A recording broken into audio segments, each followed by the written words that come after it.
Good morning, everybody. How are you? Happy Sunday. It is Sunday, isn't it? I think it's Sunday. Anyway, how are you, everybody? Welcome to this morning's session. I'm going to see if I can bring in Sunil to this lovely conversation because, oh yeah, I can do it here. I haven't done this for a little while, and it's a feature that we used to have, but we haven't had for a little while. So let's hope that we can get it sorted. I'm sure that I'll figure it out somehow. Let me just do that and okay, there.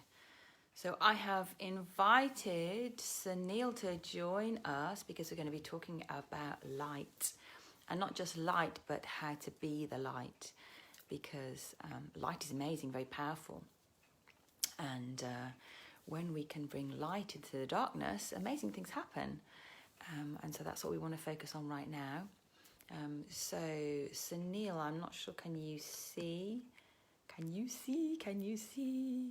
Oh, Forrest. Hello, Forrest. Good morning. Good morning, good afternoon, good evening. I'm not quite sure what time it is there in Canada, but welcome and blessings to Canada.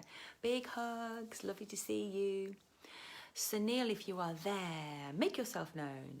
We can bring you in on camera because last night we had an amazing discussion about these challenging current times and how we can really serve, how we can really help other people, and how we can.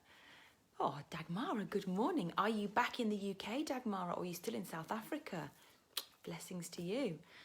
Yeah, we're just going to see how this all goes, because it's a discussion that really needs to be had, and I've touched on this with the Divine Feminine Roundtable about energy, and energy and light are very similar, but this is a kind of different aspect and dimension of it, which obviously we're excited about sharing.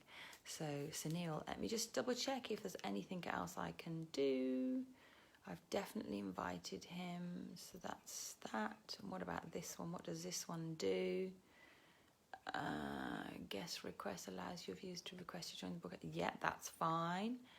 Okay. Yay. Hi, Annette. How are you, my darling? Lovely to see you. So we're just waiting for Sunil. Rakesh, good morning, my darling. How are you?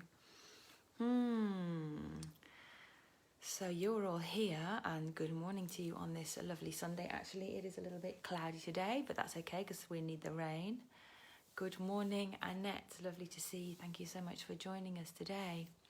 Maybe I'll send a little message to Sunil.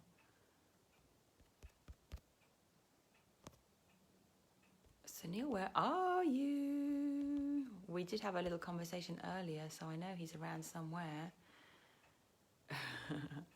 And I have sent him a friend's request. Yay! And there he is. Oh, yes. It's just coming on now. I haven't done this for a little while, so we were just trying to figure out the best way to do it. And I'm really excited about bringing you in.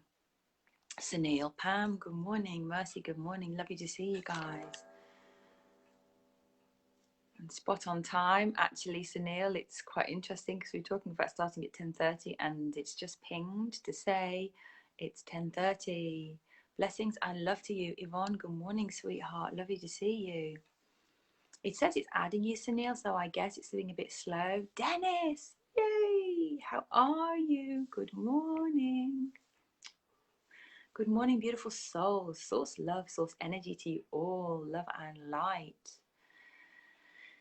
Yay, very happy to see you all this morning, this amazing morning. Sunil, it says it's adding you. I don't know why it's taking so long.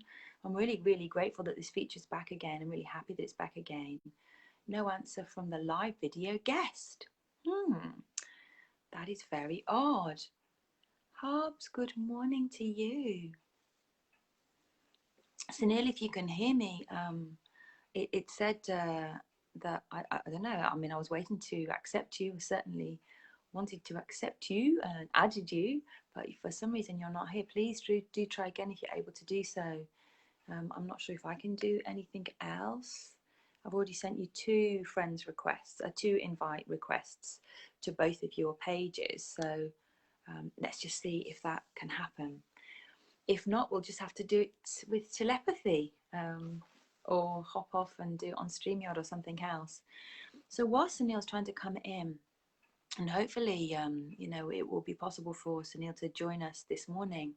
We were having some discussions yesterday about, you know, kind of what's going on in the world, and what we can do to support and everybody really, or as many people as possible, and just, you know, deal with this. We'll deal with the kind of experiences that people are feeling, because there's a lot of overwhelm, there's a lot of worry, there's a lot of stress at the moment. Yes, fantastic. Oh, yay, you found a way. Thank you. So any second now, you will be appearing on the screen like a magician. Good morning. I'm here. Yay. Pleasure to see you. How are you, Natasha? I'm very good. Welcome. Thank you so much for your perseverance. Very, very welcome. Yeah. It's always something. Yeah. Something. So I just. Great to see you. And great to see you too. Good morning to everybody. Yes. We've got some beautiful people, beautiful souls on our call. Thank you, Yvonne. She's giving us a clapping hands to say, thank well you. Done, doing it. Finally. Oh, Yulia, nice to see you. Greetings wherever in the world that you are. So Sunil, we've had a little bit of a conversation about what we want to discuss and share this morning about being the light. It is true. Yeah, and just trying to help people and support people during this really challenging time. Yeah. Trisha, good morning, gorgeous goddess. So I was thinking about this. By the way, did you want to give a little brief introduction of yourself? Because I think that would be really amazing for people who don't know you, because there is so much on your resume. Yeah, totally. My name is Sunil Varma, and I work as a life coach and business strategist. And I'm also like a healer. So I'm very gifted when it comes to helping people just remove unnecessary energies that they're carrying. And I really do a good job of that. Indeed, indeed. I know. Oh, we had a very powerful conversation yesterday, didn't we? Which has triggered this morning's live. Yeah, we did. It was very beautiful. It's interesting. It was really great. Let's just flip back just for a couple of seconds, because you've been very modest about what you do, by the way. Right. Yeah, I am. Yeah. So what I would urge everybody to do, hi Mohammed, and hi everybody who's just joined us recently. I would urge everybody to just right now, just to really tap into the energy, and tap into your heart right now. And during this conversation, to get out of your head and really feel the energy between us, because collectively, when we come together, not just Sunil and myself, but everybody else. Hazel, good morning to you. To really tap into the energy, because it's all about energy. It's all about light. We're all energy. And one of the things that certainly I wanted to do was just to go back to the day we very first met. And where we met was an evening event. It was a dinner. It was organized by our dear friend Shakil. Exactly. Giving a really big shout out and big hug to you, my friend, who replied to my messages very early this morning, bless him. And it's really interesting because he brought a lot of people together, and it was when he was about to launch Yes Group, and he was looking for people who wanted to be involved with this, a personal development group in Birmingham. And I felt your energy, and I know you felt my energy, and we didn't really speak for very long. And we've kind of been dancing around each other on Facebook for a little while. It's exactly, safe to say. Exactly, and sharing things with each other, and just checking in on each other and things like that. And then yesterday we hopped on a call, which was wonderful. And I remember joking with you, going, well, what took you so long? You know, he said, I felt your energy straight away. And I said, I felt your energy straight away. And I'm like, well, come on, you know, time is of the essence here. Why did you wait so long? What took you so long? And it's just a different way of seeing the world. You know, when you meet your members of your soul family, your brothers and sisters, it's so beautiful because you kind of recognize them straight away. And you also said, I think you said something about, I felt your energy, your light, or something like that. Yes. And totally, I think it's moving. moving to from how we've been programmed or conditioned, how we've been brought up. Oh, well, do you talk to this person? Do they get the wrong end of the stick? How can I, I need to, say this, or, put my hand out and say, shake your hand and say, hello, good afternoon, how are you? What's your name? What do you do? And I'm like, whoa, those conversations feel so clunky to me, because I don't care what somebody's name is. I actually don't care what they do. And when, we operate on this different dimensional level, it's not high or low per se, it's just a different dimensional level. We don't so much as trying to figure out what somebody does and if they can benefit us business wise or anything like that. It's just recognizing souls. Francis, good morning. Oh, Mohammed, you always go out of the way to help others. Oh, Mohammed, you know what? I just love human beings. I just love people. It's beautiful. And there's thousands of people like me, and just getting them together. So, Sunil, being the light, which is kind of the topic for today's conversation. I think you suggested it yesterday. Is so wonderful. So what does being the light actually mean? It means that for me, what it means is standing in your true power, really standing in the truth of who you are. That means you're owning all of your blind spots, constantly owning those blind spots, the shadow that you're carrying, the collective shadow. It's just constantly not sidetracking yourself from what your mission and purpose is as a human being on this planet. So staying in alignment with your true self, not getting sucked into the stories, whatever the stories are, and just being vigilant and understanding yourself. Am I really like in alignment with myself, or am I out of alignment with myself? And that is probably the biggest thing right there. If you're out of alignment, then you can tell, because sometimes you just spin out, you get negative, and you just like, what's really going on inside of me? So it just requires deeper questions and really passion, love, and dedication and perseverance to get through those moments where you feel I can't get through this, and it's just having that love to just say, yeah, you can. And whatever the darkness is, it's just realizing that it's just stuff. That's how I see it. It's interesting because as you were talking, and I've no idea where this came from, but it just did have to share it. Sorry, I interrupted you there. I was like, oh, no problem. No problem. I get too excited and I have to go. Yeah, no. But when you said, when things get really tough, or I can't remember the exact words you said, but when things get harder, when things get tough, and you just got to persevere. Right. What came to me was that, everything on the other side of fear is what you want, or pain, or a blockage, exactly. or Exactly. And I was thinking about childbirth, to be honest. Yeah. Moment. Yeah. That's huge right there. My gosh. Exactly. Yeah. And I remember, my first child, when I was in labor with my first child, and I had just gas and air, and I was in labor forever. I mean, like 72 hours forever. Yeah. And honestly, I really thought that I was not able to, when the midwife was saying push and my husband was saying push, and I was just like, I can't do anymore. I'm a determined young lady, but I thought, I just can't do anymore. I can't do anymore. And I just thought, right, just the last one.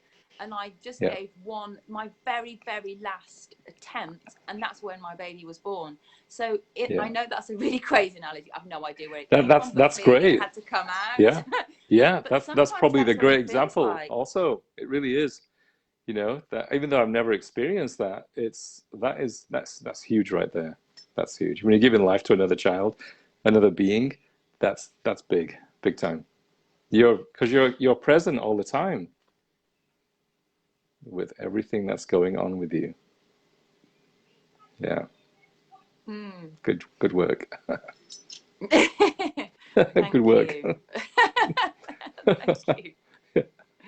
Well, it's interesting, and it's like, and I suppose that analogy came up for me just then because it's about birthing new things. It's about birthing, another part of you, another side of you, and almost breaking through those barriers. When you really push through and break through those barriers that have been holding you back, something amazing happens, and you almost discover another part of yourself that existed or you didn't even know you had.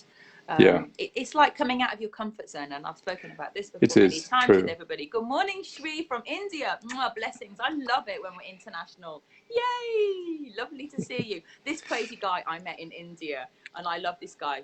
Rizwan, I love you to see you. Sorry, I've just got to mention this. This No crazy guy, and I problem. was like, sorry, Hello. Shri, but you know that you are crazy and lovely and gorgeous and amazing and super funny.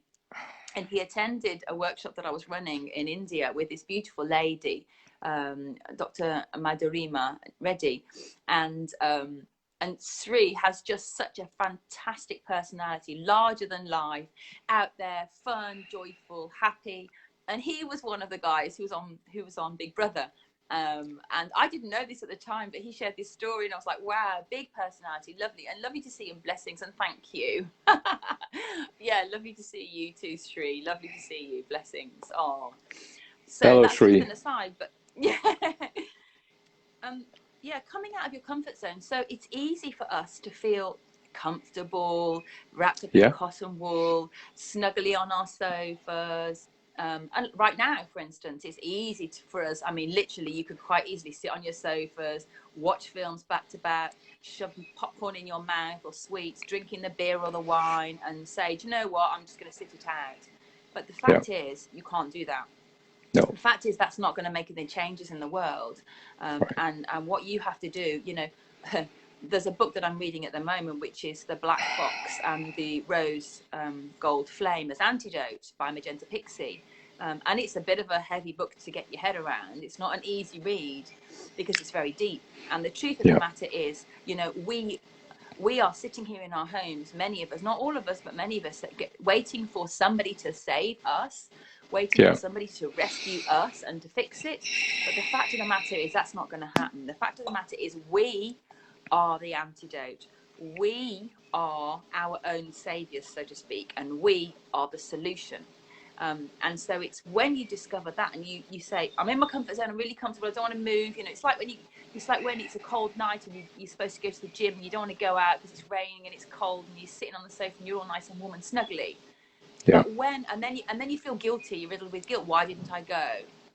yeah. But actually, if you just say, come on, let's just do this thing. So you get up and you walk out your house and you go to the gym and you work out and you get back. How do you feel about yourself?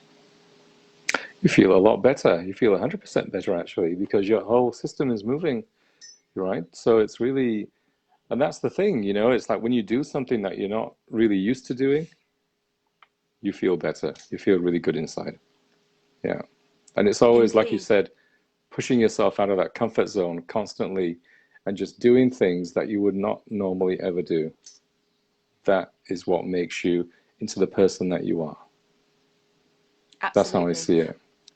Indeed, and I agree with you there because I also see it like that. You know, when you stepped outside of your comfort zone, you achieve something. So in the example that we have just given about going to the gym when you didn't really feel like going to the gym, you feel amazing. Yeah, And it's like, it is. okay, I can do that. So if I can do that, what else can I do?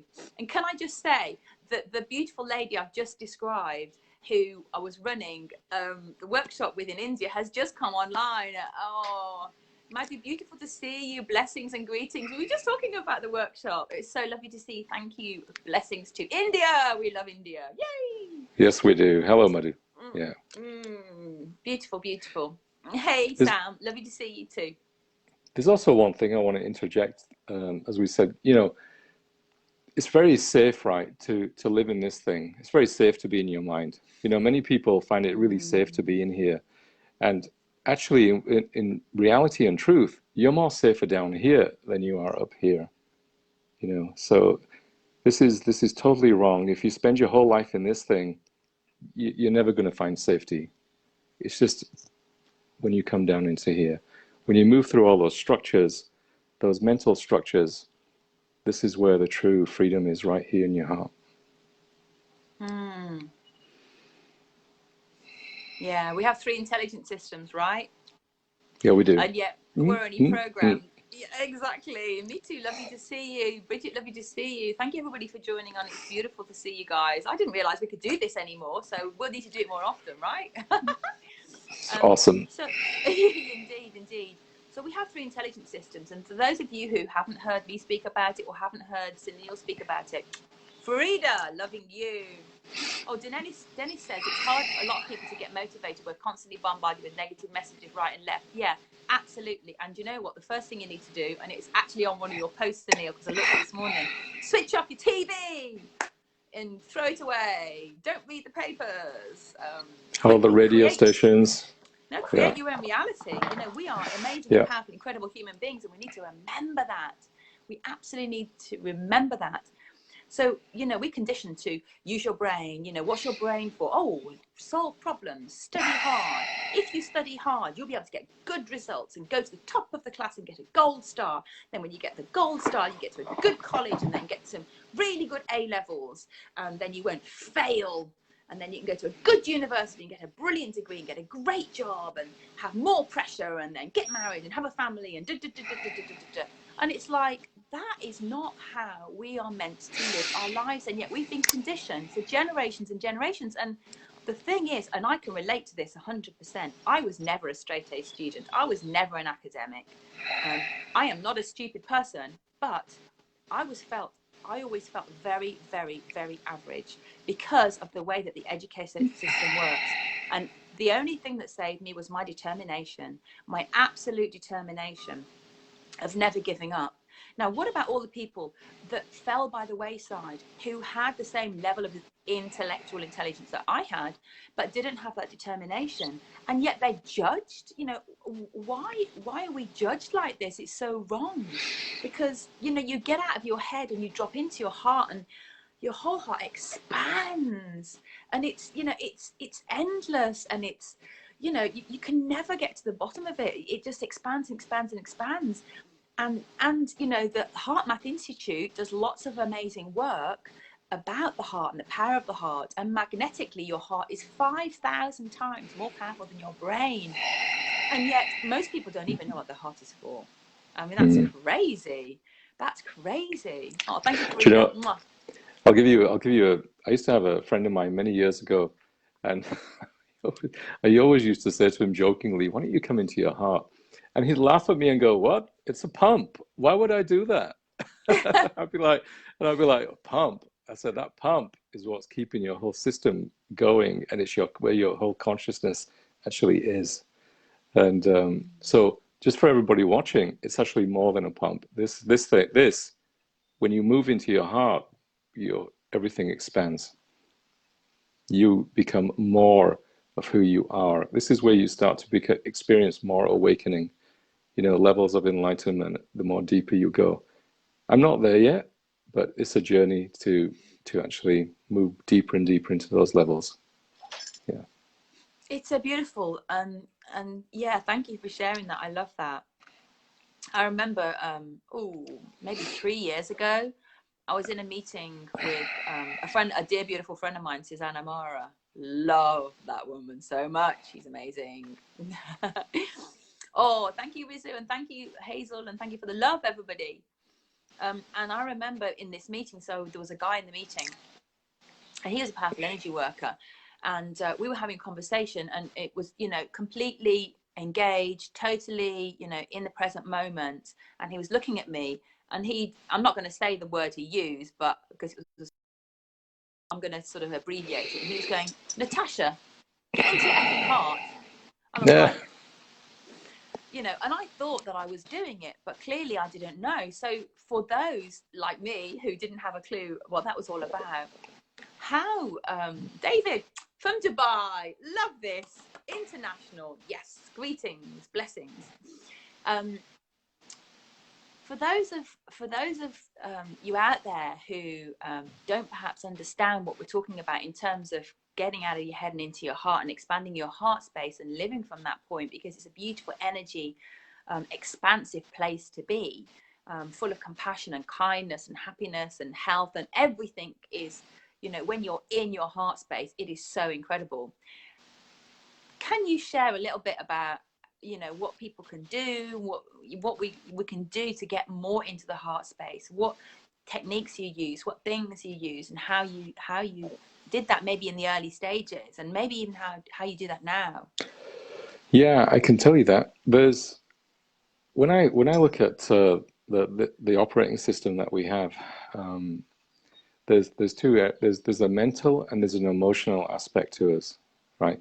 When you work on the mental aspects, that's where you're dissolving the structures of the mind mechanism. And how I would say that is, there's levels to it. There's fighting when people, when people have this addiction inside where they want to fight people, they automatically unconsciously are looking to fight someone, and then they'll meet somebody they'll meet somebody on the other side who wants to equally fight them. Now you've got the fight, you've got the war going on inside in the mental areas, the war with the heart, the war with everything, the war with reality, the war with what is. Then you've got the war with, ultimately, that when you start moving down and you meet the war with the heart, that's probably the big one. And then more of it could be described as there's the war, there's the fighting, and then there's like this area where you may not need somebody, right? And you'll say, I don't need anyone, and that's a mental area as well. So when you work on those areas of not needing love, not needing anyone, that's just a repressed pain. That's how I see that. That just means that whatever you've been through, pain-wise, has shoved you more into the mental areas of the mind. So that's probably the key right there. Then belief systems also are a key factor too. When you look at the belief systems that a person carries over the years, what they've formulated, when you work through the beliefs, then you start to free yourself more as well from this area. So there's many levels to all of these kind of things. There's like we call it like parts integration. That's from NLP. That's what I took from NLP. There's just that little thing.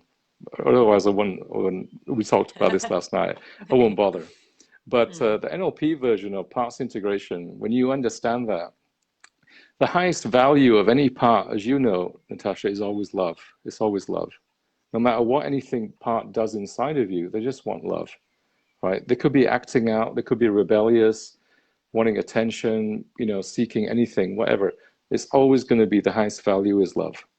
When you can remind yourself in your system that, yeah, ultimately what I'm wanting all the time for whatever I'm doing is to someone to just love me. It's just love. Because that part of you is a child, right? It's just a little child self.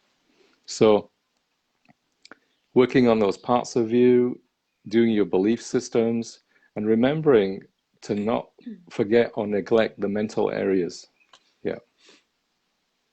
Because when people meet in a relationship, what attracts them to the other person?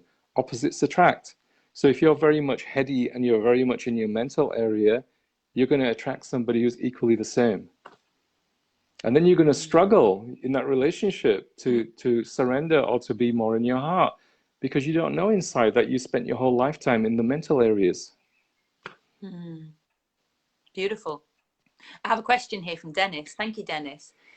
Dennis says, how can we deconstruct the cynical, personal, and social construct that we have been programmed with since the days of our birth? Great question, Dennis. Sunil? Yeah, I would say, actually ask yourself, is anything true that I actually know?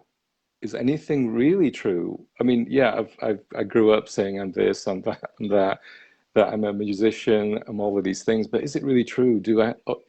Who am I? Right? If I'm taking all the collective stuff all the time, is that mine? It's not yours. None of it's yours. You are the truth. You are the light. You are this amazing consciousness. All of the stuff that we've all been programmed does not define us. But it's having the courage to say, what really is the truth? The truth is, I don't really know. I don't know. When you really ask yourself inside, you don't know, because consciousness, I mean, that heart of yours tells you, I don't know. That's the truth. I just know that I'm this being, this is who I am, this is where I am on this planet, and I'm here to, do something. I'm here to make a difference. What that looks like, how that looks like, it will reveal itself the more I move into my heart and I'm led and I come into touch with my mission and purpose. I love Yeah. that. Yeah, definitely. And it's interesting, isn't it? Because one of the chapters in my book is, which relates to Dennis's question and what you were saying as well, is when something presents itself to you and it's not serving you, you get that moment, you get, actually, I don't agree with that. Or you might have even said something that perhaps is like what your mother would say or your father would say or one of your relatives Exactly. or teacher. And Yeah. you say it, and then you realize in the moment as you're saying it, hold on a second, Yeah. that came from wherever that it came from. And you start to say, but is that true for me? Is that true? And this is a very powerful question, a really powerful question. Is it true? Does it serve me? And so one of my chapters is question, challenge, Awesome. and change. Yeah. Because Yeah. you're going through the 3 steps there. You're recognizing in the moment. So it's being really present. And when you're present, we were talking about being present, weren't we? Yeah. And when you're Totally. really present, then you're aware. You're aware of everything around you, what's going on in your body, what's going on in your mind, what's coming to you, what sensations or emotions are coming to you, what you're observing around you, what you can hear, tap into your senses. And you're being really present. And you ask yourself this question, well, that's interesting.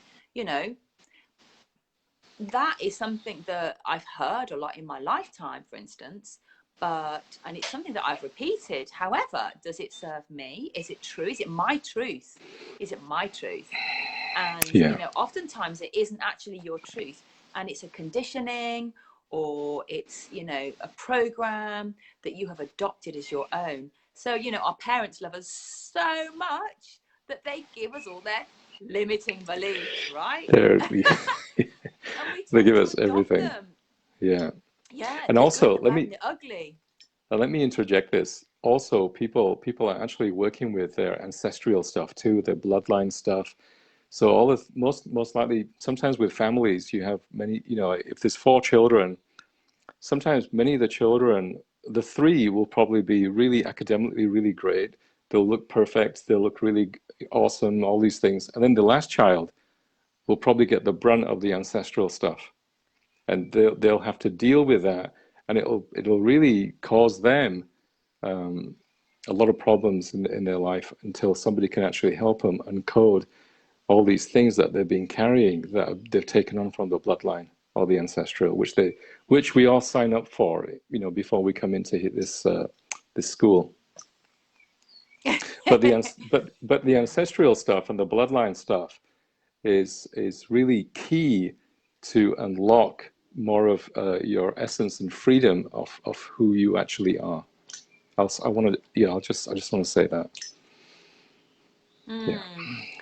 So when something doesn't resonate with you and you Yeah. start questioning it and you start challenging it and you say, well, that's not my Yeah. truth, then Yeah. you can take steps to change it. So if you believe, for example, that, I don't know, if you believe, for example, that everybody needs to eat meat, and that was the way you were brought up, and that you have meat on a Sunday roast and this and that and everything else. Now, I don't eat meat anymore, but I always did. My family always did.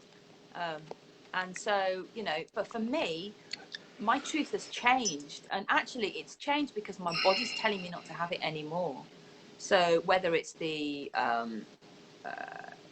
hormones pumped into the meat, whether it's the salt and sugar pumped into the meat, whereas it's the steroids, whatever the chemical additives that are, Yeah. that's Totally. pumped into that meat.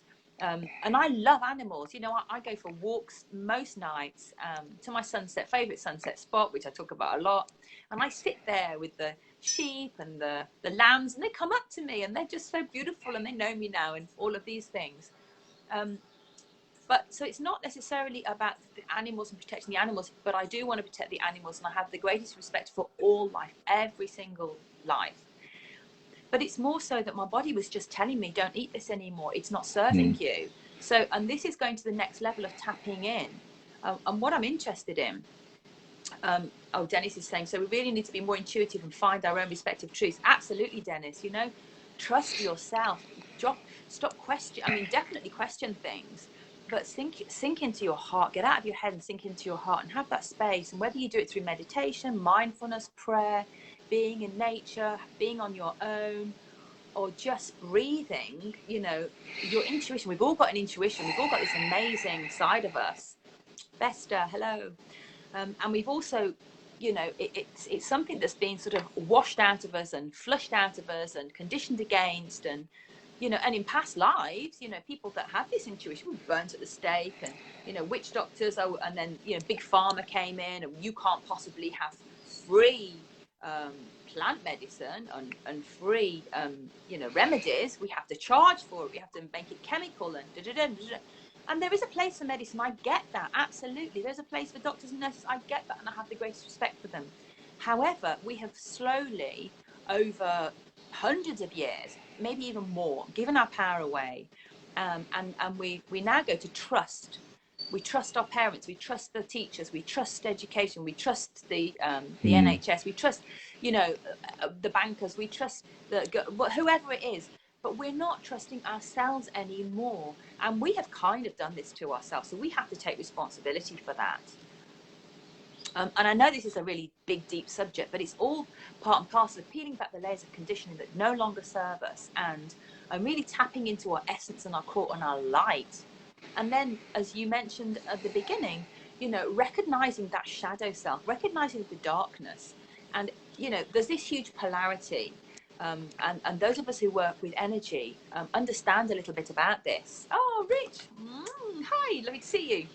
We understand that actually there is light, there is dark. We cannot have all sweetness and light and joy. And that's where I lived for many years, not in the beginning, but certainly I came out of this darkness. When you come out of the darkness and you see the light, you're like, I only want fairies and sparkles and butterflies and sunshine, and I don't want any pain. And that is a process in of itself, because you're so happy to come out of the dark where you've spent many decades, and there's been lots of pain, whatever level that is, and we all experience some kind of pain that we have to break through, whether it's ancestral, whether it's in this lifetime, and it's formed between the ages of 0 and 7. Actually, before, in the last trimester of pregnancy is when you start being affected by really what's going on. So you're aware of the noise and the energies and the vibrations, because words are just vibrations. Our voice is just vibrations. And the baby can feel the vibrations and understand on a deep level what it is. And then kind of forgets, because we spend, years crushing it out of them, squashing it out of them. Trust your brain. Don't do this. Don't do that. No. We're not saying, yeah, I definitely experience this, experience that. Life is amazing. Life is such a fantastic gift. And so we actually become morphed into something that we're not. And one of the things that we are not very good at, and I really was not very good at this myself, when you look at contrast, when you look at polarity in the world, you cannot have day without night. You cannot have good without bad. You cannot have cold without heat, because it's contrast. You cannot have happy without sad. So you kind of have to go embrace the darkness. We call it shadow work, don't we? You have to embrace the darkness. You go into a dark room, it's black. You have to go into that space. But when you are the light, when you are being the light, you're a candle in that room and it lights it all up. But if you stay away from it, you shy away from it, and you're scared of it, it actually becomes like the boogeyman. It becomes bigger and bigger and bigger and bigger and more scary. So again, in a way, going back to the comfort zone, we stay in our comfort zone, but we've got to be brave. We've got to be courageous. We've got to be warriors, spiritual warriors, where we go, yeah, we can face this. We're strong. It's like fear, isn't it? Real fear, imagined fear. The only real fear there is if there's a saber-toothed tiger right here, and you either have to outrun that saber-toothed tiger or you become lunch. Every other kind of fear is imagined fear. It's an illusion which we have created. So again, you can't blame other people. You've got to just take responsibility. And this whole process, and I'm talking like I know what I'm talking about, but my goodness, I've spent decades of I'm not sure about this and that. So it's simple, but it's not easy, because you have to, at some point, there's a switch like this, And usually it's because you have physical pain, mental pain, psychological pain, emotional pain, whatever it is. And literally you're on your knees in one area of your life that something triggers you. Something triggers you to wake up and pay attention and be mindful and want to take action. Totally, I totally agree with you. And you know, you were going through all of that, I just want to remind people about these mental areas. The mental areas, when you start healing them, resolve all the addictions that you carry. So if you're addicted to fear, anger, rage, repressed anger, whatever emotion you're really addicted to, when you work on these mental areas, that's where you'll get more freedom with those addictions. And remember, with any kind of like alcohol or cigarette smoking, it's fueled by anger. Yeah, most things are fueled by repressed anger or rage.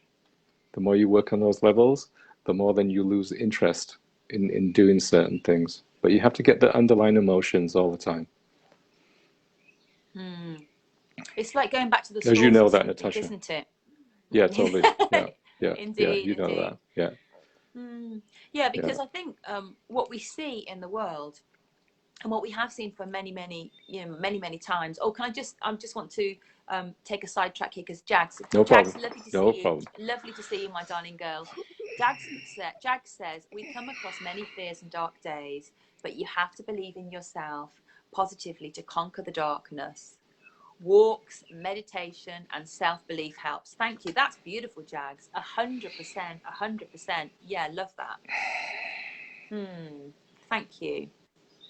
And it's working through these things and, you know, having the courage to work through these things that we kind of collapse them. And what we see in society, and what we have seen for a long time, is that you know, you've got somebody who, and this is just a metaphor really. So you see somebody comes to you and they've got a massive gash on their arm, say from their wrist to their elbow, and it's huge, and it's a massive gash, and they're like, this is awful, this I need to heal this, and it might even be infested or whatever else. And it's like getting a little sticky plaster and putting a sticky plaster over it and going, there you go, it's all better now, because you're not really dealing with the root cause. And when that is the case, it's never going to you know, solve it. Or you could use a paracetamol. You know, if somebody's got a headache, you give them a paracetamol, you give them 2 paracetamols. But that is not going to solve the problem. That might make the pain go away temporarily. That's probably a better analogy, actually. It's not going to make the pain go away forever. It's just going to dampen down the pain for then. Now, I'm not saying that paracetamol isn't good, because there are times when the pain is so great that you just need to have that paracetamol to ease the pain, to then allow yourself to go deeper and say, okay, I've been having headaches because 14 years ago I had headaches 24/7. I was very stressed, I was very worried, I was running a company, bringing up 2 small babies, and you know, I was not in a good state, and I thought there was something wrong. And eventually I went to the doctor, and then I went to my reflexologist, who recommended a cranial sacral therapist, and I had a couple of sessions with her, and oh my gosh, in fact, my first session with my cranial sacral therapist, beautiful woman, Judith Gracie, moved back to Canada. I love this woman. She was 70 when I met her. Absolutely gorgeous, healing Mother Earth. She was a beautiful soul. I spent one session with her, about an hour and a half, maybe 2 hours, and I literally just wept the whole way through this session. And I didn't understand. I felt embarrassed. And the reason was because I was so stressed, and I had not recognized this emotional pain, this worry, this overwhelm, and I did not deal with it. And this is the thing. Oh, blessings, Michelle. Love to you. And it was when I had my second session with her, and I sat in the car. So over a 2-week period, I had 2 sessions with this one amazing, incredible being. And I sat in the car, and before, I would normally just rush and drive off, and I put the key in the ignition, and for some reason I didn't turn the key, and I just sat there. And in that moment I had a realization, oh my gosh, I feel amazing. I feel calm for the first time in forever. I feel relaxed. And it honestly felt that I had just come back from a 2-week holiday. I felt the same way. And in that moment, I realized that it was just stress. There wasn't something wrong with me. There wasn't anything wrong with me. but something had been building up, and it was stress, it was worry, it was tension, it was pressure, it was overwhelm, it was whatever it was. But in that moment, I knew that all of those things had been created by me not addressing them. And in That's that huge. moment, it was a huge moment. It was Mm-hmm. really huge. And I only had one more session with this woman, and then she moved to Canada, and then I panicked just because she was moving. But then I realized that I didn't need, you know, I didn't need to any more sessions with her, although they would have been beautiful, because she was such an incredible healer, beautiful soul. You know, as soon as you were in her space, you know, hi Des, hi Penny, as soon as you were in her space, you just felt like you had a cuddle. It was just like having a beautiful cuddle. You know, she was that kind of beautiful soul. And so she'd done all the work for herself, and so she was facilitating me to then, and triggering me to then do the work for myself. And I had to go back to the root cause of all of these things. You know, where did this stress come from? Why was I stressed? And what was I going to do about it?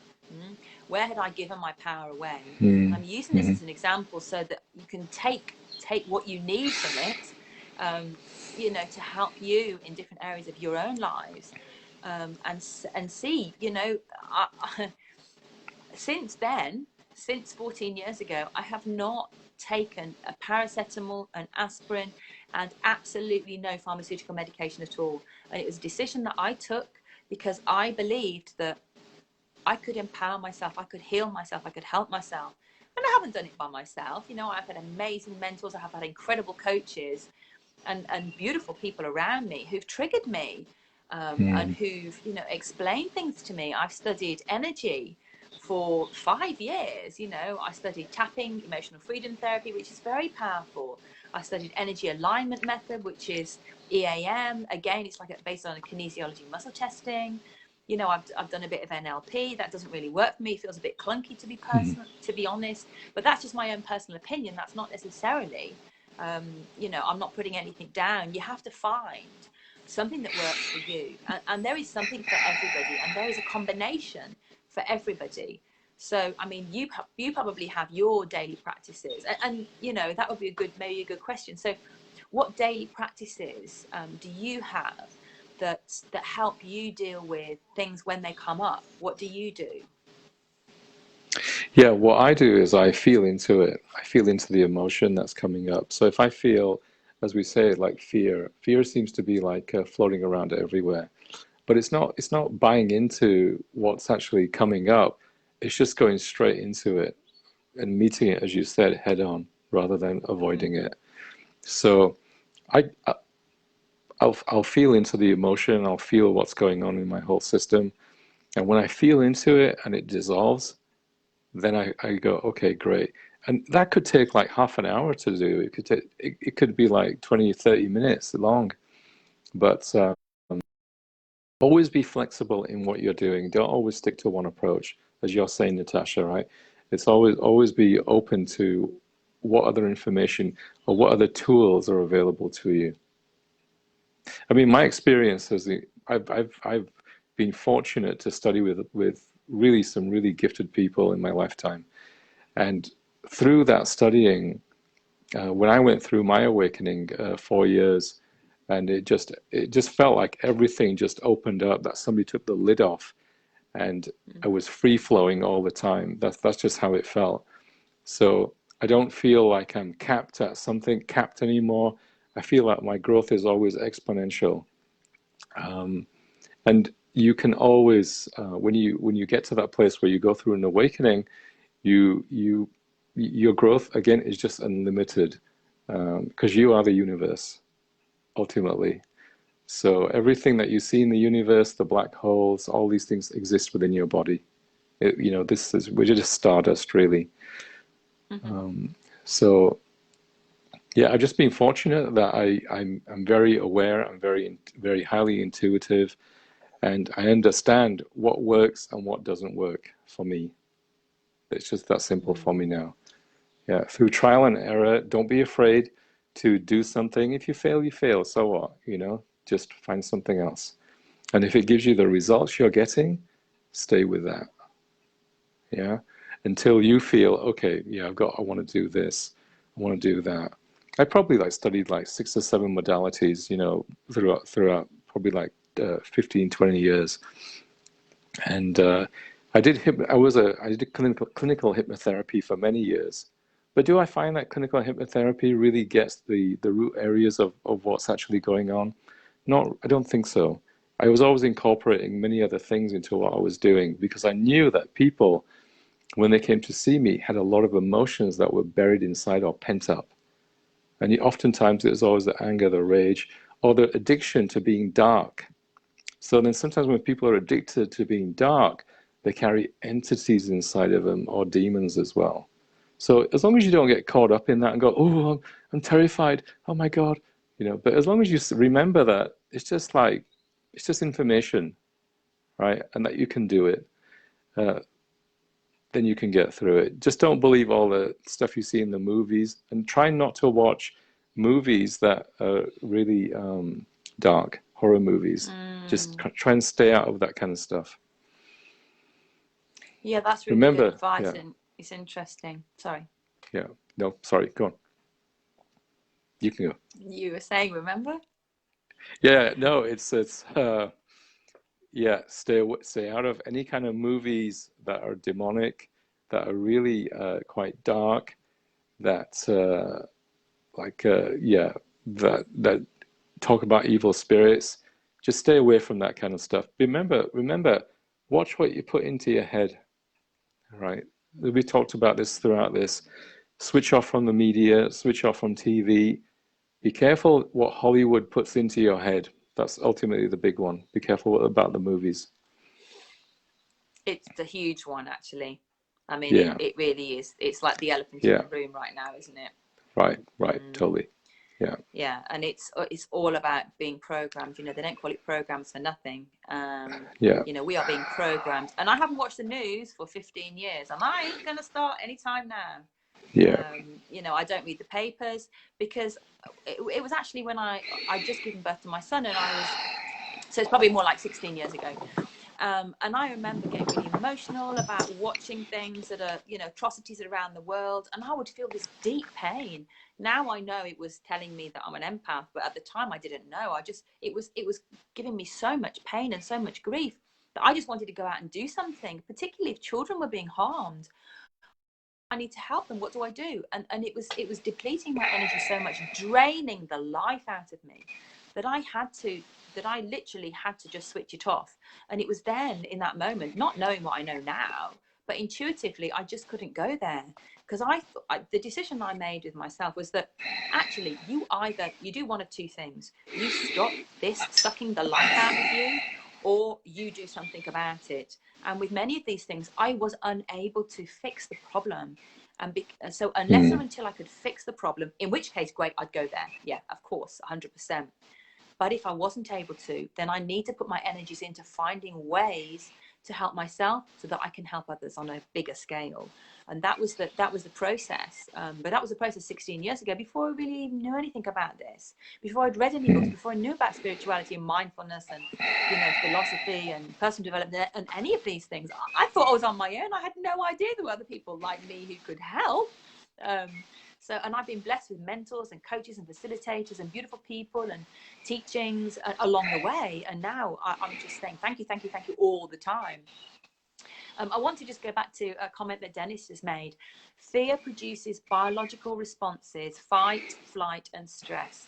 We can run or fight the saber-toothed tiger, but you can... Ooh, he's written me an essay. But you can neither run or fight modern-day abstract fears, such as, will I get that job? Will I pay my bills? We can manage the types of fears that are ever present, and the types of fears that we can neither run from or fight. Those fears can still produce the same biological responses in the body. Absolutely. Sunil, would you like Totally to true. take this one? Yeah, totally true. Right. Look, we can't control anything ultimately. That's what we're seeing, right? People, remember, we're living on Earth. It's kind of like a ship we're living on. So when you think of security and all these things, everybody's realizing right now you don't have much security. You know, that it doesn't really exist. So if you worked in a job for your whole life, that was your identity. Most people, that's what they think, that's who they are. Until now, when they're losing their jobs, they're like, shit, who am I without this? Who am I without being the bank manager or being whatever? So everything is always about you going inside, right? If you want the new job, what's in the way of the new job inside of you? What are you doing that's stopping you from having that career or whatever you want? What is in the way of it? What stories are you telling yourself? What's the conditioning that you're carrying that needs to be cleared out? You see, everything is always available to you until you become really open to receive it. And that's it, receiving, right? For many years, for me, I found it really difficult to receive. And I realized that, oh God, I had all this programming and conditioning that was blocking me from receiving what the universe was actually ready to give me when I was willing. So the more your heart is open, the more you come into your heart, the more you work through your whatever these barriers are inside your mind, the more then you can manifest what you want. And we're all manifestors. So if somebody says like, oh, what does that mean? Or how do you do that? Well, look at the shoes you're wearing. Look at the clothes you're wearing. You manifested that. You manifested the people in your life. So you can't say you can't do it because it's all right there. You're manifested whatever your reality is. Just change your thoughts. Yeah. Change your thoughts, change your life. That's a book that Dr. Wayne Dyer wrote, right? Exactly. And exactly. the other thing that came to me, which and I know Dr. Wayne Dyer said this, but I believe it came from Buddha, and that was resistance is key. Absolutely, Sam. Thank you. Brilliant point. So what Dr. Wayne Dyer and also Buddha said was, have a mind that is attached to nothing and open to everything. Exactly. And that's so deep. And when I first heard that, I was like, wow, have a mind that's open to everything. Wow.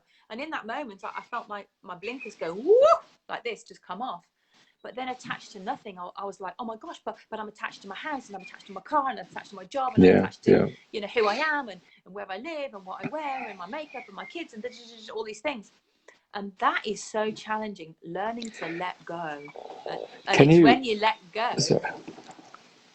So I'll give you an example, right? If with your current situation, are you able to walk away from everything that you have? Are you able to do that without going, oh shit, I left my Mercedes behind, I've left my house? Are you able to just walk away and say, you know what, it doesn't matter? Are you able to do that? Because if you can't do that, then what you're saying about attachments shows you right there how entrenched you are in your attachments to everything. Because in this current economy, things could get, who knows what could happen right now? We don't know. But if we have to walk away from stuff, that's huge. That shows your inner power. Because we are living in a quantum field, right, where everything exists purely because of our thoughts. Can you talk more about that, Natasha? Because we talked about this last night. That's exactly what, definitely. I wanted to just touch briefly about what you said, at the moment. Hey, Mel, lovely to see you. One of the things that you were saying was, so right now we're all being tested. Right now we're all being triggered because we may not have the job anymore. We may have lost our job. We may have lost our income. And we're all being affected in different ways. We may have lost our identity. And so, as you mentioned, we're being forced to go back into ourselves because our anchors, what we hang on to, what we identified with, I am my job, I am my title, I am my house, I am the person I'm married to, I am where I live, I am the clothes I wear, I'm the jewelry I have. And this is a great leveler right now because it doesn't matter how many clothes you've got in your closet, whether they're designer, whatever. This is a great leveler. We're all in this boat together. Or this soup together, as it were. Soup. It feels like that, right? Soup. Yeah. Indeed. And that is a beautiful thing in a way because it's like, well, we're realizing, we're remembering that there's nobody better than anybody else. There's nobody higher, more successful. We are in it together. We are all beautiful beautiful human beings. You know, we come into the world on our own, we leave the world on our own, we breathe the same air. And actually, this is how I've seen the world anyway. You know, I love people, and I find people amazing and fascinating, incredible. And for me, I just want to see people become their best. But because we're losing our identity, or what we've falsely recognized to be our identity and make us feel who we are, we're being forced to go into this blind panic, if you like. Well, who am I then if I'm not this and I'm not that? Eckhart Tolle talks about this. Well, who am I? And you mentioned, you know, well, who am I? Well, I don't know. And that's really a scary place to be. But if you are there and you stop giving validation to what's outside of yourself and looking for justification of what's outside of yourself, you've only got one other choice, and that's going within. That's going True. within. It's always going to be the answer right there. Go within. Yeah. Find out who are you really? Who are you really? Go on. Because you know what? We're divine beings. We're divine, sovereign energy beings. We're children of the universe. We're star seeds. You know, I mean, this is what we are. This is not what we've been told. This is not what we've been taught. You and I weren't born and told by our parents that this is who we are. We had to discover this. Exactly. We had to find out the hard way. Exactly. It was like, you know, and then you realize that, oh my God, does anybody else know about this, or am I the only one? And actually, in my immediate vicinity, I am the only one, and I have to reach further afield to actually see that. You know what, parents, I think something that parents do with their children is they tell their kids, don't stand out, don't act weird, be normal like everyone else. That's what sometimes, you know, parents tell their children, and that really tells the kid, oh God, you know, I can't be this, can't be who I am, because I have to conform. They tell you, conform, you know, don't act weird, don't just act like, just be normal. What the heck is normal? You know, I've blown it then. Normal. Yeah, exactly. What is normal? It doesn't, you know, normal. I mean, look at Einstein, you know, all these famous people who were really, really eccentric, you know, they weren't normal, you know, they broke that mold. You know, for me, it was just like essentially saying, you know what, I am weird, you know, it's like, that's the only way I can touch my genius inside of myself, just as you know, it's like, yeah. It's all those Sunita things that, Maria. yeah, it's all those, you know, like you said last night when we talked, our parents try to mold us a certain way based on their experiences. Yeah. So if they had failures in their life, they're going to project them right onto us. Yeah. Which is and also their unfortunate. expectations. Yeah, and their expectations. Yeah, big time. You know? Yeah, just big because time. I wasn't a successful lawyer, Yeah. and my parents told me I had to be, you need to be. Yeah, exactly. Yeah. I mean, I didn't have that experience, but I've seen it in so many other people, and I'm like, wow. So the parent is so arrogant that they feel that they can literally program their child to be who they want their child to be. And the truth of the matter is, you know, our children come through us. They are not of us. You know, we are just guardians. We are simply holding space for them. We are their guides, nothing more. You know, they are independent individuals. And like we touched on last night, you know, our children, they come in with new codes. They come in with new blueprints.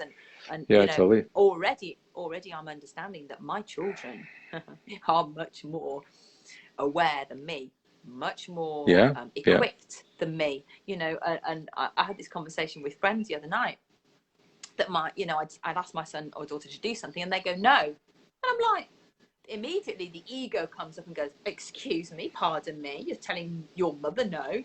And then in the moment I'm like, am I acting from a place of ego? Are they speaking their truth? And so I have to then handle it in a different way and go, okay, well, we do it together. How about we do it together? And, you know, if I do, like if it's a dishwasher, how about if I do half and you do half? Or how about if you empty it, I'll load it? Or, you know, because actually what they're doing is they're standing in their power. And we're surprised by that. And they call it the millenniums. But actually, they've been brought in with different codes, with different blueprints. They're more upgraded versions than us. And we've got to get our heads around this and fast. So we need to stop trying to control them. You know, ADHD and like autism and stuff like that. These are superpowers. These are kids who are, you know, they're functioning very high level in Yeah. ways that we're trying to suppress. I mean, oh my gosh. And the doctors are saying, and it's not the doctor's fault and it's not the consultant's fault, it's how they're conditioned. They're giving them tablets to dampen down the genius. No, this is not the way forward. This is just really not the way forward. You know, and we have to kind of totally break the mold and do things in a very, very different way. Jags is saying life experiences teach us a lot. We are told as a child what to do by parents, then teachers at school follow suit and so forth. But as an individual, we learn we can continue walking. We need to ground ourselves. Very good point. People can be of influence, but within yourself, you feel what is good for you. Jags, absolutely spot on. And thank you for sharing. That is so true. Thank you. You know, it's really good. Yeah, thank you. It's really good to have a mind that's open and listen to everything everybody says, and then pause and let it sink in, take a deep breath, and take the golden nuggets. Take the things that resonate to be the truth for you, and then let everything else go. Because, you know, we are not brought into this world to be another shade of beige, you know. Why are you spending you only got to look around you, and there is not one single person that looks the same. Yeah, everybody looks differently, and everybody's brain is wired differently. And this is what I totally absolutely love. You know, why are you spending your life trying to fit in when you are designed to stand out? As you rightly said, you know, we are designed, we've all got different gifts and skills. You have different gifts to me, to Jags, to David, to Madhu, to Shri, to, you know, anybody, Maria, to anybody on this call, anybody out there in the world. You can't make a cake with one ingredient. If you just had loads of eggs, you could never make a cake. You might make an omelette, but it'd be a bit of a dull omelette. You need the onions, you need the garlic, you need the herbs, you need the salt and pepper, you need the spices, you need the cheese, whatever it is you're going to put in your, the peppers, whatever it is you're going to put in your omelette. So it would be dull if we were all the same. So why are we competing with each other? Why are we trying to play an unequal game as such? Why don't we just celebrate and champion each other, celebrate the differences? You know, I know that I can talk for England. I know that I'm a developer of people. I'm a connector of people. I'm very positive in my approach. I'm very adaptable. I know that, you know, I'm a very strong being. I know these are my strengths. I know also that if somebody, you know, was to give me a whole load of emails to go through, that would feel really clunky to me. If somebody was said you have to spend every day for 10 hours in an office, you can't go outside, that would feel really unnatural to me because I want to be outside in nature. If somebody was to say you have to do all the digital work and the technical work and the computer work, I'd be like, because that's just not my thing. You know, I'm not a singer. My daughter's an amazing singer. I'm not a baker. My daughter's an amazing baker. You know, my husband's a great cook. All of these things, you know, these are not my talents and skills. My son is a physicist and a mathematician. You know, the way his brain works is incredible. And he does have calculations in his head. He doesn't use calculators. He does all calculations in his head. And I'm like, that's wow. awesome. So you can ask him a question. Wow. Yeah, it really is. So I'm like, wow, that's amazing.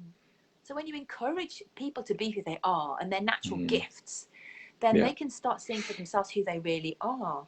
And we touched about this earlier, didn't we? About, we did. You know, allowing people to shine their light and be the light. Because when you shine your light so brightly, when you have discovered who you are, and it takes a lifetime. I mean, it's taken me a lot of decades. Then you know, people can see you for who you are. You know, it's like I said last night, you know, it's easy to tell somebody, just love yourself, right? Because for someone, it's like, where do I begin doing that? When I spent a whole lifetime like hating myself or really putting myself down. So there's so much of a person to love, you know. It's learning how to take that step of self-care, you know, doing that consistently with yourself. And when you reach those blockages inside that say, well, I don't want to love myself, or I don't deserve that, you have to keep persevering and moving through it. However long it takes for you to actually love that, love who you are, love the fabric of your being, the essence of your cells, it's really worth it. It's taken me until now to actually start moving in that direction of falling in love with myself, you know. So I'm not quite there, you know. So it's like, I'm still coming against those blockages inside of myself, conditioning from my mother and father. But still, I know inside of myself that I am love. Ultimately, That's who I am. Nobody can love me unless I love myself. Nobody can do anything to me unless I do it, because it's all my creation. That's how powerful we all are as an individual. You are the creator, right? So this whole world is you. That's where it all starts from. Indeed, everything. So this would be a good time for everybody to just take a moment and look around them, where they live, what they're wearing, what their view is out of the window, what is in their life, and then take absolutely full responsibility for that and say, everything I see around me, I have created. Yeah, that's it. And is it what I wanted to create, or isn't it? Right. Yeah. Because when you really own that, and you understand that everything you've thought and everything you felt has been the universe is like giving you more of the same. Mm-hmm. Yeah. So And like conditioning from a child, and then you're told, you're not good enough, or you can't do this, or you can't do that, and then you start playing the victim and all of these things, and doubting yourself and putting yourself down, maybe having a low self-esteem, maybe hating yourself. totally. You start to attract situations, Right. opportunities, and people to support that. And it's only when you realize that, oh my gosh, so that's been my perspective, and nothing will change unless I change. So the work is only with yourself, right? Yeah. And if you don't change the narrative, you're going to get the same narrative. That's it. It really, many years ago for me, I read something, and it said, your whole life is an accumulation of everything that you've thought of. So when you look forward into your life, you're just going to get the same stuff that you came back with, you were raised with. So if you don't do anything, your life will create itself from that data bank of when you were a child, when you were born, wherever information you took in. You have to ask yourself, is that what I want? Do I want to marry my mom? Do I want to marry my father? Fuck no. Right? It's like, yeah, fuck no. So what do you do to change that? You've got to go inside of yourself and look at those deeper patterns inside of yourself. I mean, have you been attracting your mother or your father into your life? Is that what you've been doing? And if you say, yeah, then it's like, no wonder it's not bloody working, But do I have the courage to change that? That's the big thing. That's the real work. If you want a great relationship, you've got to let go of your mom or your dad, and you've got to grow up. It's interesting, isn't it? And again, that's kind of comfort. It's what you know, and it might not be good, it might not be bad, but it's what you know. And exactly, people are more likely to hang on to what they know, even if it's not good, even if it's not healthy, and that's not necessarily a good thing. And you were just touching like on something earlier. Just like eating chocolate cake every day, right? Automatically knowing inside, if I keep eating that, it's going to kill me. But still you do it because you're so familiar with it until something goes wrong. And then you're like, oh, fuck, my leg's going to fall off or something's going to happen to me. But some people just go to that extreme until something really shakes them.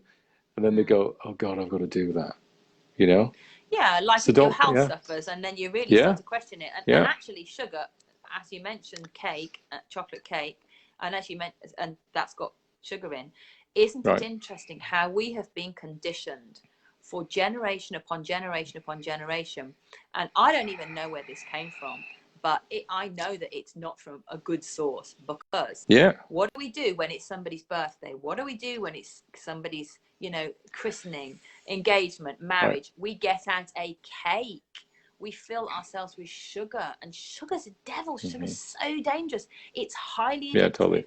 And you and I know that cancer lives on sugar, and all these nasty illnesses live on sugar.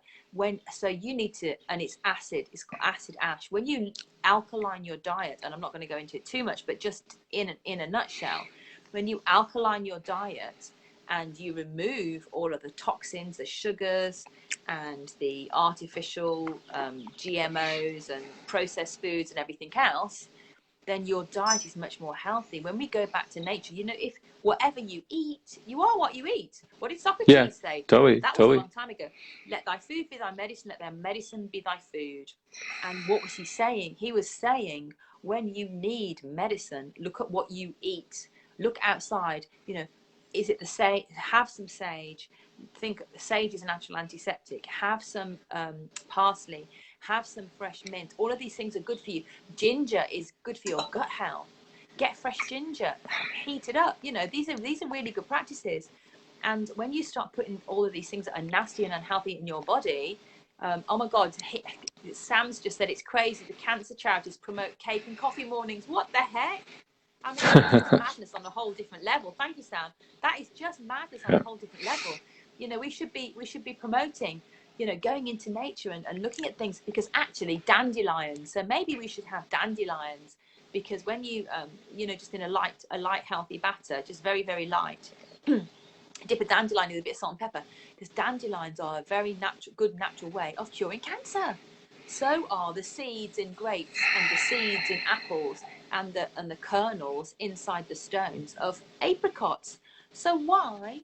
Oh, well, we're not going to go there right now, but isn't it interesting? And I urge you to question this afterwards. Why is it that we are purchasing, and the powers that be are delivering grapes with no seeds and apples with no pips? Because these are the things that heal us. So we should be demanding and voting with our feet and saying, I don't want seedless grapes. I don't want pipless apples. I want them as they're meant to be, because I know that it heals. And I have a friend who has healed himself using those very things. Hi, Zaf. Hi, Marcus. Nice to see you. Blessings and greetings from UK and also Canada. I'm loving this international collaboration. So, thank you, guys. Welcome. Yeah, definitely. And you talked about loving yourself, and that maybe loving yourself is a step too far. And I do remember reading Louise Hay, You Can Heal Your Life. And when I read that particular chapter about loving yourself, and she talks about mirror work, and I love mirror work. It's very powerful. And if if it's too far, if it's too much of a stretch to learn to love yourself, and you said fall in love with yourself, and that's a beautiful feeling. I heard that about 5 years ago, and I thought, oh, really? Not sure about that. And now that's where I'm at, which is beautiful, because it shows anything's possible. So if you don't feel that you can love yourself, if you hate yourself or whatever, first of all, you're saying to your creator, you got it wrong. When you designed me, you got it wrong. So that's foolish and arrogant. The other side of it is saying, like you said, how can you expect anyone else to love you? Or how can you love anyone if you don't love yourself? So you could start off by liking yourself. So what is it I like about myself? You know, do you know what? I actually really like the fact that I'm a smiley person. I like the fact that I'm interested in other people. I like the fact that, you know, I like going to the countryside or whatever it is. So you start there. And I do a really crazy practice, and it always makes people laugh. I bless my organs. I love my organs. I say, I love my heart. Thank you for my heart. I love my skin. I love my blood. I love my kidneys. I love my liver. Thank you for my feet, my hands, my hair, my nose, my eyes. Thank you. There's a really good book people could get called Masters of the Far East. And when you read this book, it talks about Jesus, and it talks about all these masters who lived in the Far East. And a lot of these masters who lived in the Far East lived up to ages of 200 to 400 years of age. And they talk in that book, ultimately they say, love is who you are. And they really make that point to, you know, really come across, you know, so you'll see that and you're aware of that nothing else really matters. All that matters is love. That's it. Love is beautiful. I love that. Yeah, that's it. Who's the author of that book? Do you know? It's called, I can send it to you. It's called, what I'll do is I'll send you the MP3 version because it's a lot better. But it's like a 5-book volume set. But the potency of that whole volume is the third book. And I'll send that to you. We'll talk about it, and I'll send it to you. If you're able to send the link so people can also do their own research and look into it, because that's beautiful. And you know, love is who we are, and I totally agree with you. Love is absolutely. Oh, and Zaffron says, let yourself be loved, oh Yeah. beloved, in the one, and from this one move into the world, carrying within you, where we are, carrying within you the great potent energies of life to green your world, to create plants, sun, stars, stones, waves, oceans, to create new forms of life and expression, whether a friendship, a feeling, or a new form of vocation. Rumi. Oh, I love Rumi. Thank you, Zafran. I love that. That's so beautiful. So beautiful. You know, you look at babies. Why does everybody love babies? People love babies because they can feel that pure love, energy, that divinity, that sovereignty. And this is who we are. We come into this world beautiful, accepting, loving, excited about the world, excited about our opportunities and everything else. And this is a wondrous place. And then we lose it. And the way we lose it is by the conditioning, by the environment, you know, and it says no to us and makes us contract. And so, yeah, love is who we absolutely are. And love is the most powerful energy on the planet. And we were talking about this yesterday as well, weren't we? You can send love anywhere. And I've spoken about this before. So my guys know that I talk about love all the time. You know, you can literally send love to anywhere on the planet because it's energy and we are energy. There is no restriction. That beautiful heart space in your whole, you know, chest just opens up and wow, you're full of this gorgeous love energy. You can send it. We're natural healers. You know, we have been conditioned to not believe this stuff, but this is the truth. And it's not just you and me, it's everybody. You know, I'm not the finished article, you're not the finished article, but we're on our way, because we've been through these challenges. So we are the examples, if you like, of what you can do and how your life can be. And I know that I only have to think about somebody, and you know, talk about somebody, mention somebody's name, and they'll pop up. Like Dr. Madhurima Reddy popped up this morning, and we were just talking about the workshop we did together last year in India. Amazing. You know, and there she is, and she's in India, so it's not like we're in touch every day, or she hops onto my lives, or it's just we're synchronized, we're connected, we flow. Everything is beautiful. And you know, we talked about flow yesterday as well, and when you're on point, and when you're aligned with your higher purpose, and when you're in sync with your head and your heart and your gut, and you know kind of what you're here to do, everything starts to change and shift and flow. And there are less obstacles, there are less barriers, there are less restrictions, there's less clunkiness. I use that word again. There's less clunkiness of how you feel about, you know, about everything really. Yeah. And it's Totally. wonderful. So you know, our job is to inspire other people, to empower other people, to dig deep and say, you know, get in your heart, what's in there, who are you, what's going on, what are your magical gifts that you haven't discovered yet, you know, what is your purpose, what are you here to do? Because each and every one of us is here to do a job. Yeah, I mean, yeah, okay, it's a game, it is a game, you know. So just as you play a computer game, I can see your smile. We're only going to touch on this, we're not going to go deep down right now. This could be another conversation for us, right? It looks like we're totally uncovering a lot of stuff here. Yeah. We're just sowing lots of seeds everywhere to grow a beautiful forest of trees, if you like. Exactly. But yeah, it's like a computer game. You know, you find out the rules. So what are the rules of this game? Okay, I know the rules of this game. So if I want to be at this level, this is like base level. Okay, if I want to get to the next level, so I have to learn these skills or these skills and overcome these obstacles or these barriers, or find a solution. You know, like there's a game in reality that's like escape the room, for instance. And you know, so how do you get out of the room? You solve problems. Your brain is brilliant for solving problems, by the way, so use your brain for what it's designed for, but use your heart for everything else. And I totally, you know, think that's a way forward. And then you get a prize if you pass this first level, so now you get another level. And I think the prize is releasing limiting beliefs, things that are holding you back, because then you feel more free. It's totally. You're right on there. It's releasing anything that doesn't serve you, right? But how would you know that it doesn't serve you? Because your system tells you. Do you get anxiety a lot? You know, do you get all these symptoms of like brain funk, like cloudy thinking, that's telling you that something in you inside needs to be released, needs to be let go of. Yeah. Your And in body's simple like terms, it's a great indicator. indeed, and in simple terms, if something feels bad, move away from it. If Yeah, something exactly. feels good, move towards it.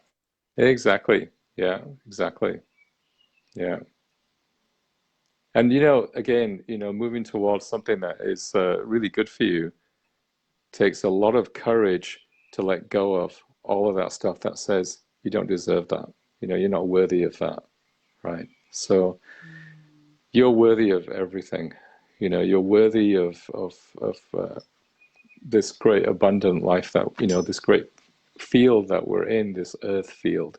But you just deserve everything.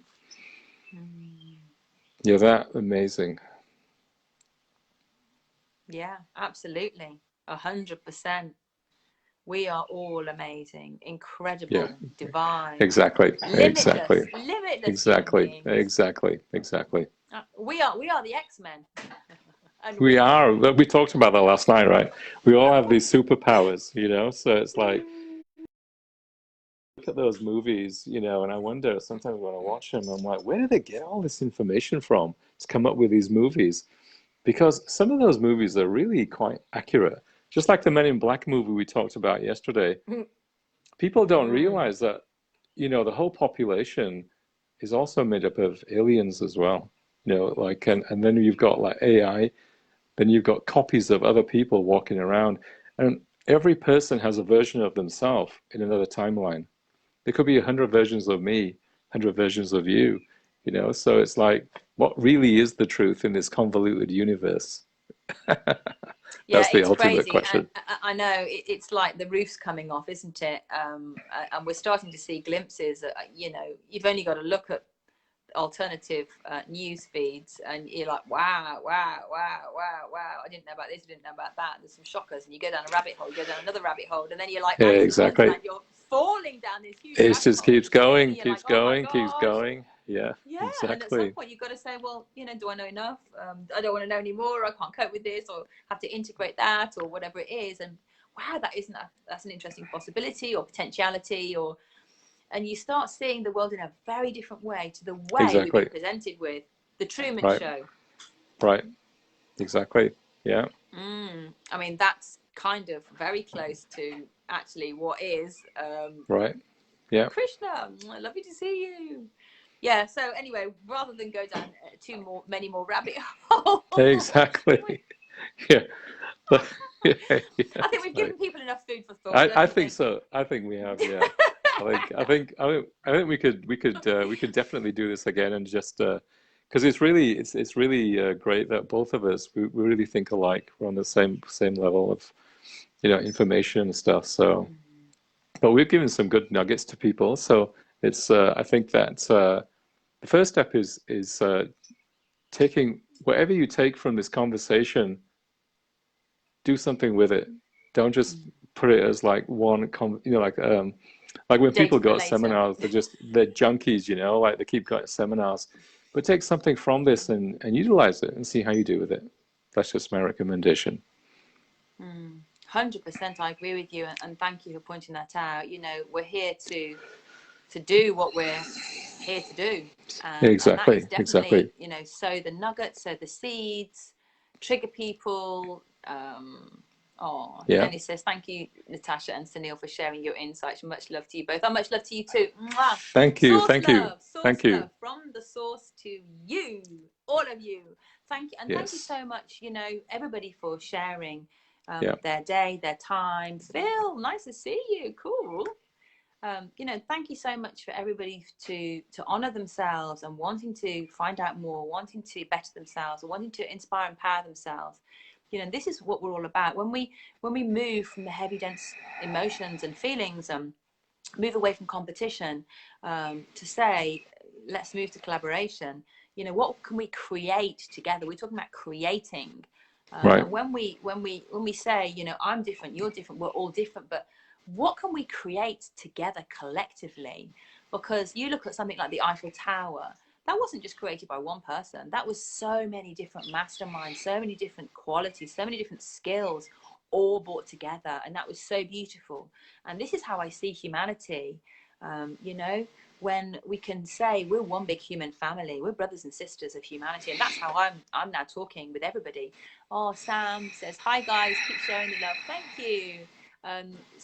Shrabani, thanks to you both for your thoughts, and lovely to see you. Thank you so much for joining us. It's ages since I've spoken with you. Blessings to you, my darling. You know, and I think that times like this are really important to share, and really important to just put it out there, because there is a lot of confusion, there is a lot of overwhelm, there is a lot of doubt, there is a lot of sadness, there is a lot of depression out there. And you know, we need to take care of our mental health. We need to take care of our, you know, physical health, and we need to take care of our physical bodies. These are vehicles that carry our soul through life, and it's so important that we, you know, like you wouldn't put orange juice in your car, you wouldn't put rubbish in your body, surely. You know, to honor it and to respect it, because you can't change your body after 5 years, 3 years, like you would a car. This is your vehicle for life. So the better you treat it, and we can talk about lots of different things around that, but for now, you treat yourself with respect, with honor, with care. You know, do something that makes you happy. Have a laugh about something. You know, phone a friend that always makes you laugh and giggle, because that's the best antidote. You know, speak with somebody or be with somebody who makes your heart feel full, that you love, who loves you, who just accepts you the way you are. And spend time with these people, because this is what it's all about. And shine your light so brightly that it almost can be felt absolutely everywhere on the planet, because light is energy, and energy is what we are. You know, we are love, we are energy, and that's endless, absolutely endless, and it's expansive. And when you start to focus on what you can do rather than what you can't do, everything changes in your life, your perspective changes. So I think definitely that is a good place to kind of bring it to a close. And can I just say a massive, massive, massive thank you, Sunil, for finally giving in Very to this, welcome. saying, Very yes, welcome. I'm happy Very to welcome. join you. Very welcome. You're very welcome, sister. You're very welcome. Oh, lovely to see you, brother. Lovely You too. to see you. You too. And have All beautiful right. We'll be in touch. conversations. So everybody, enjoy your day. And before we go, how can people connect with you? How can people reach you? They can go to asksunil.co.uk. They can go to my business page on Facebook, Ask Sunil, and you'll find me there. asksunil.co.uk, and that gives you all my contact information. And if you need sessions, I can help you clear up all the information in you that's stopping you from having that clear vision and being aligned with who you are. Remember, it's a commitment for you to live your life as your authentic self. That's what both of us are here to do, and we're here to serve. Thank you. Love that. Ditto. Thank you. Nothing to add. You did it. You nailed that one. Thank you. Thank you. All right. Blessings, everybody. Go and have a beautiful day. Enjoy the sunshine. Enjoy yourselves. Thank you. Bye for now. Bye-bye. Bye. Bye-bye.